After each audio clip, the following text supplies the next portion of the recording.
Okay, this is one that I had to think about for a moment. I was like, try to just make sure try to keep it short. Um, so it was that this G4 TV interview, this story now about how they're openly bigots, they're anti-white bigots. So that's now the big thing. That's what's up. That Kanye didn't steal from anyone, and everyone was laughing about all the money he was losing. But Bankman did steal from a bunch of people, and everyone's kind of acting like, ooh, oh my gosh, oh my gosh, he lost all this money. And it's no, he ripped them off. This was a giant money laundering scheme with the Democratic Party in Ukraine. And now we're seeing more and more and more of these anti-white bigots are fundamentally ripping off middle-class white people, either through BLM and the Act Blue donation scam, or it's this kind of thing. And it keeps becoming this thing of you have to blame Whitey. And so now this is really a thing, because black men have to get, every time you step out of line, all of the same critics, all these anti-white bigots, many of which are of a group of people who Kanye West is famous for pointing out they seem white, but they're not quite white, and they really kind of hate white people. Or they hate European Gentiles. And they hate them because they're bigots. Because a lot of them are bigots. Luke Ford really brought this up, so that you, like, no, it is kind of natural to presume there's a large portion of Jewish Americans who are resentful and just plain out racist because of their experience, the experience of their ancestors, and that probably every day they were told to watch out for the Gentiles, in Long Beach. What you gotta watch out for is those Gentiles, those wild and crazy Gentiles. They'll get you. One day they're gonna turn, they're all gonna turn toward you, and they're all gonna get you. You're gonna go, you got all the gold, Abraham, Moshe, are you hiding gold? That's what generations of mothers have told their kids all throughout the Midwest and California and New York. Because obviously this is now just this very normal idea, especially among female journalists, that you could just be an anti-male, anti-Gentile, anti-Christian, anti-European bigot, and that it's fine, and that it's perfectly fine, and that black men aren't understanding. No. What defines black Americans throughout the entire history of a people known as black Americans has in some way had an overlapping circle with these, and a bunch of silly, very vagina-thirsty black men, because it's a very vagina-thirsty race of man. Judging from a tremendous amount of black American music I collect, they are very thirsty for the vagina. They will dance, they will sing, they will do anything. They will give you a diamond ring if you'll be his queen, and he could be your king. Put a beat to it, put on 45, we got a hit. So, yeah, and get Moshe on that. Call Saul, we got a hit. But at that, give me a bouncy C. We got a hit. So, I just like that because it's the complete lack of knowledge about black American history prior to about 1989 that most black Americans have at this stage. That I keep seeing all these things, like this one mixed girl sitting there and doing a struggle session, initiating a fucking struggle session where she literally put down her own father because he was a white man who had voted for Trump, and you know, and that her little mixed ass, her little high yellow ass. It's like it just because she's got to prove she's down with it. She's got to prove she's down because that's because it's that kind of time now. It's that kind of time. It's that time. It's one of those times. I was there. I know. I was there. You're mixed. You want to be black as fuck, and it takes you a long time to really get just that. At a certain point, you realize like you're listening to black people, and you're like, wait, no, what are you talking about?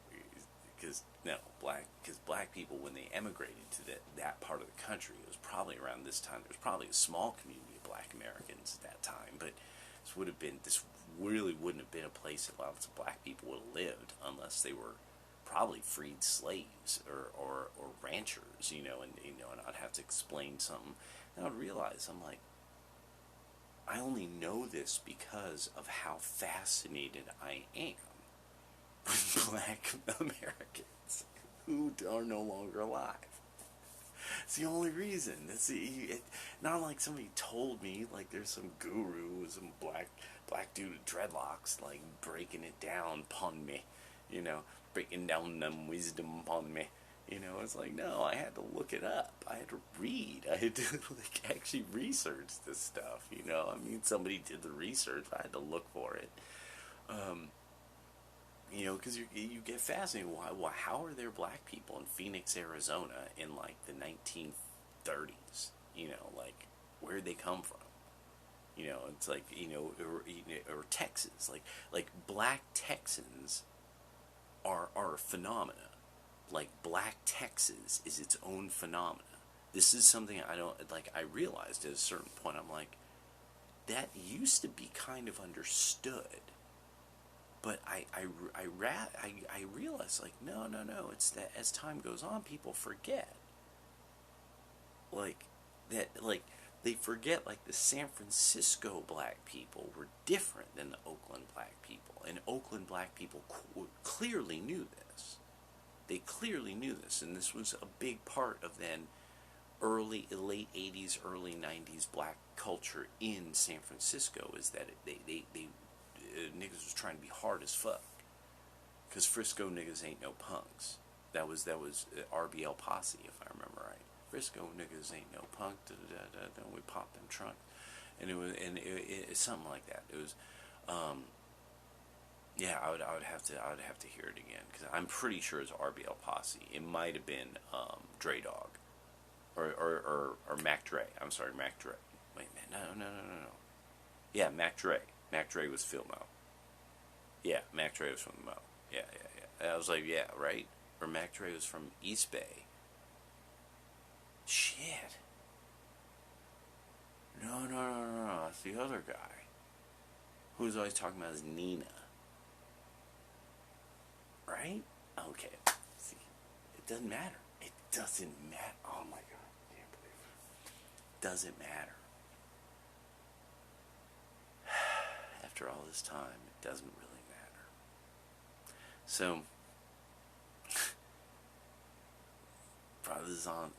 just blacks on a corner. And people even forget rapping. Let me rap at you. Yeah, come over here, brother. Let me rap at you. Let me rap with you, brother. I was rapping with this cat. That's what and that, or a person had a rap. That was a term. And rap music was a type of music that people who they were busting a rap, and it was this is a term from even before I was born. Like, I was born in '75, so this is a term from around that time. And even the whole idea of the sound system and the DJ and a lot of that evolved and heavily more out of the Bronx than anything, because that was normal to Caribbean people, and so it was a combination of Black Americans and the Caribbeans, and Karis One, who's a totally forgotten.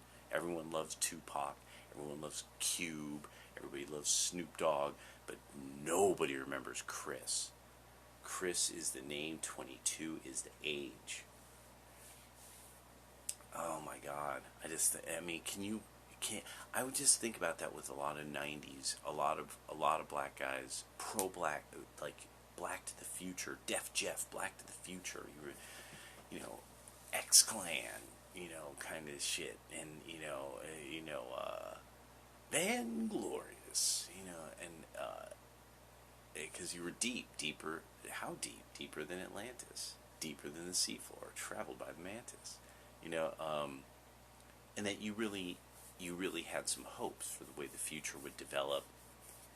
And who would have known that the future would become Canine Posse's funky dividends, and us having to teach young men about funky dividends, and that's all that would matter, because by the end of it, it becomes where the women join in with the liberals and are constantly, look, I'm going to kick him in the nuts again. It's so fun kicking black men in the nuts.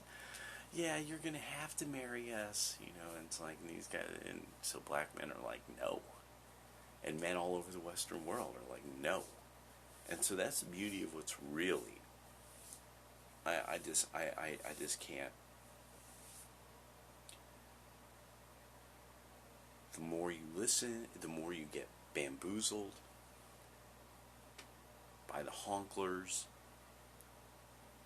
the more you turn against your own kind, the more you embrace lowness, the more you embrace godlessness, the more you embrace all this witchcraft and hoodoo and obeah, the more you embrace socialism, and then hard socialism where you have all these drug addicts, these trashy, trash bag, fucking worthless drug addict dumb shits who fancy themselves as anti-fascists, but these cowardly pricks always are disguising themselves. They can't build anything, they can't do anything for anybody else, they can't raise any money to do anything other than bail out their homies. They're a gang. They're just gangsters, and they're scuffed as fuck, and without the police and the FBI protecting them, they couldn't even operate. And everyone wants to act like that's not happening. All of a sudden, people know a whole lot. Oh, they know so much. Oh my. But all of a sudden, they don't know nothing. They don't know nothing, because suddenly, it's not that the FBI is protecting these. No, they're high level. They're so high level. They have masks. They all dress in black. Who are they? And so, it's this anti-white bigot shit, this anti-Gentile, anti-man bigot shit, anti-Christian bigot shit. No. Don't be fooled anymore. Just don't be fooled. What it is that it really is becoming.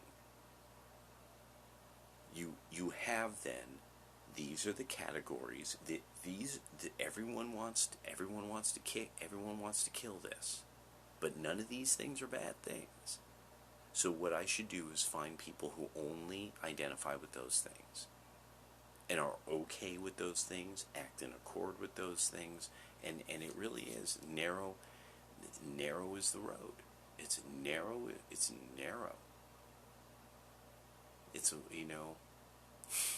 wide entrance, small exit, like a funnel.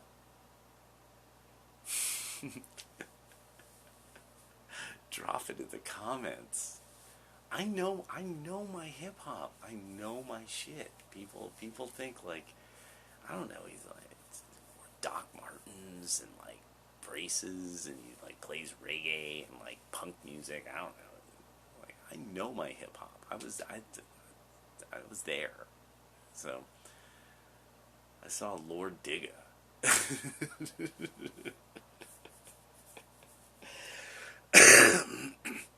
Who remembers that cat? Oh my God.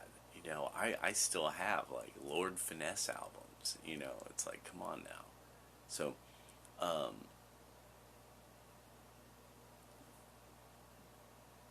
in every way try to identify, is this person trying to humor the anti-white bigots? Is this person trying to go light on the communists? Is this person trying to be accommodating to the anti-Christians? Is this person trying to sex up the skirts in the room?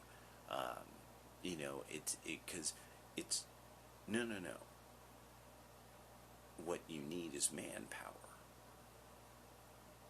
Yes, women vote, but what you're going to need is manpower. See, this is where a lot of people who are not, they're like, I don't know about Trump. And it's like, yeah, but I'm sorry. When you're at that DeSantis rally and the Antifa shows up and decides to whoop your ass,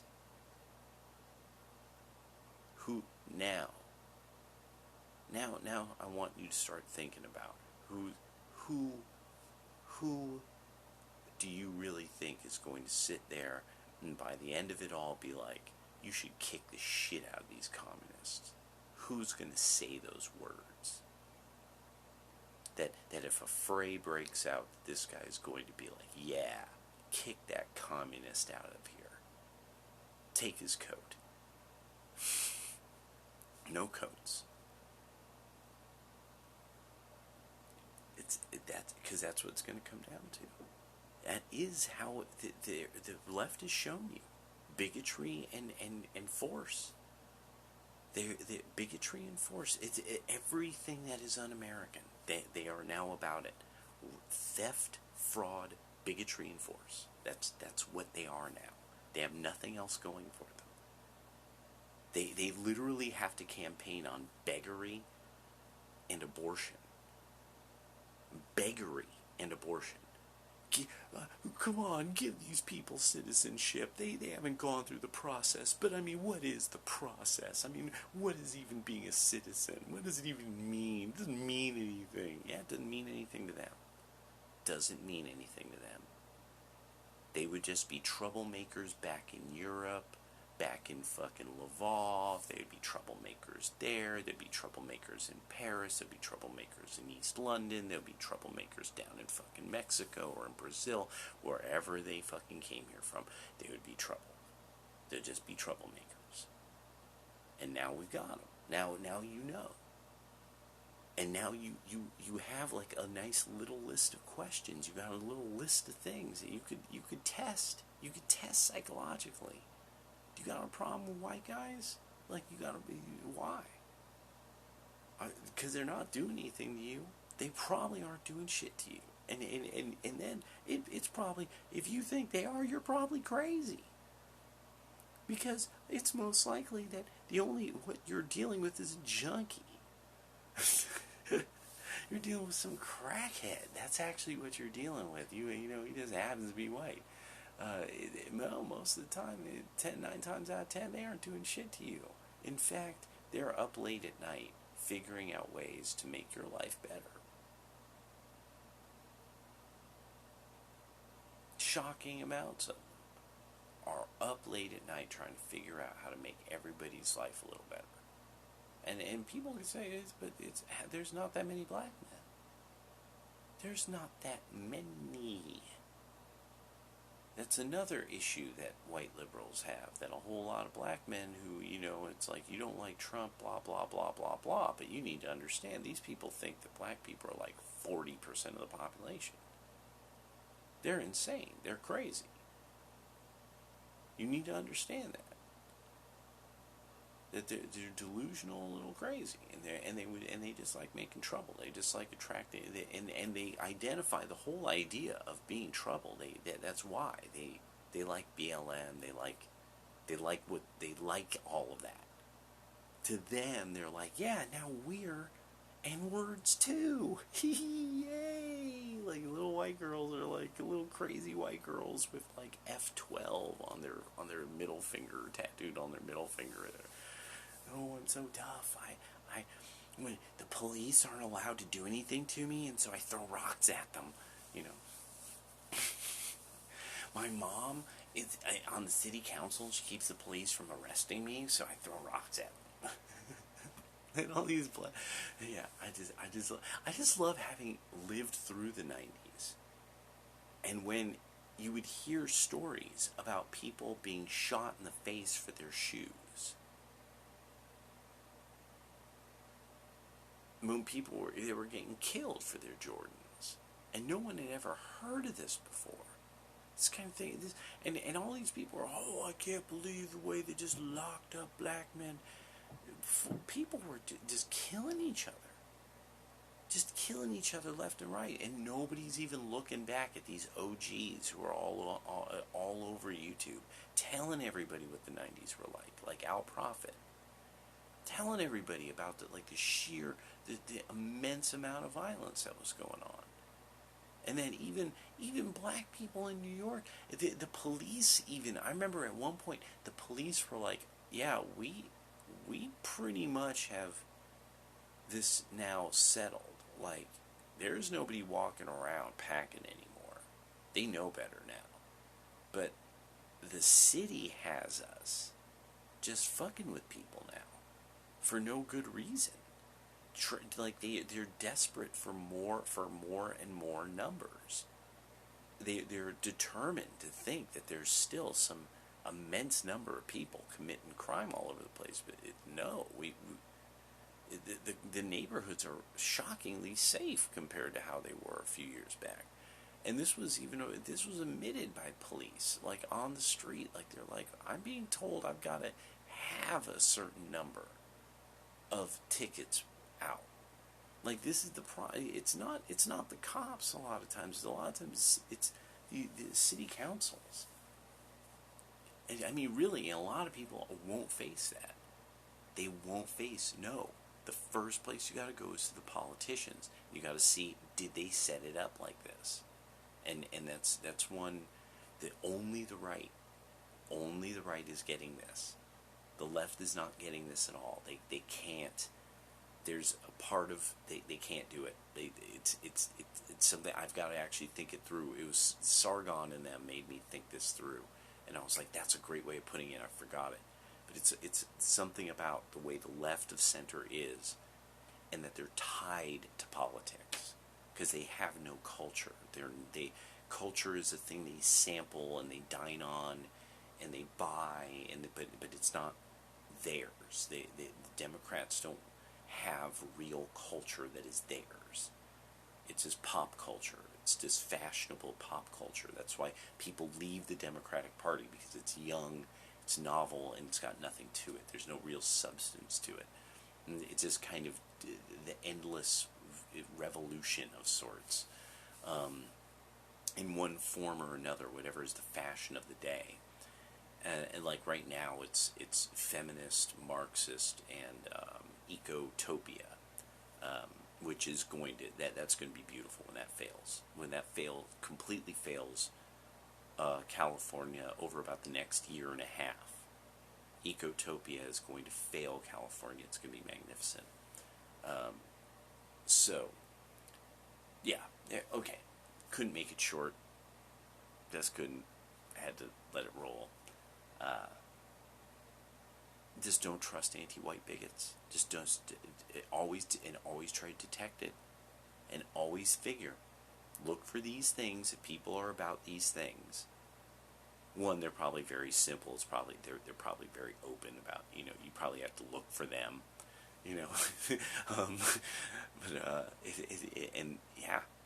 it's starting to become, there's certain landmarks of what makes people trustworthy now. And I mean, there's plenty. But it's one of these things. Do you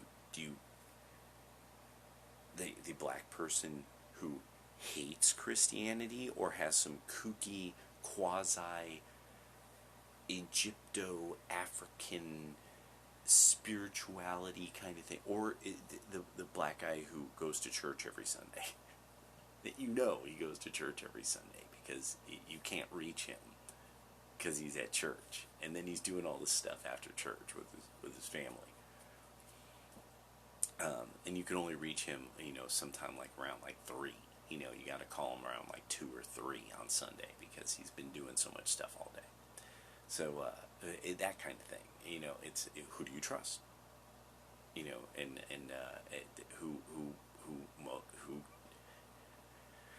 Who does it make perfect logical sense to trust because they do the same thing over and over and over and over again, and it's good. It's generally good. So, and more, it's like we're just finding out, just all these people, they all have these things in common. They're all bad. They're all bad. And they don't seem to be able to separate them.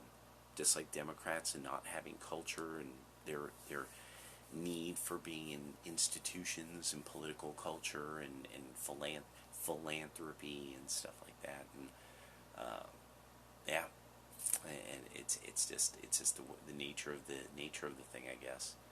But all right.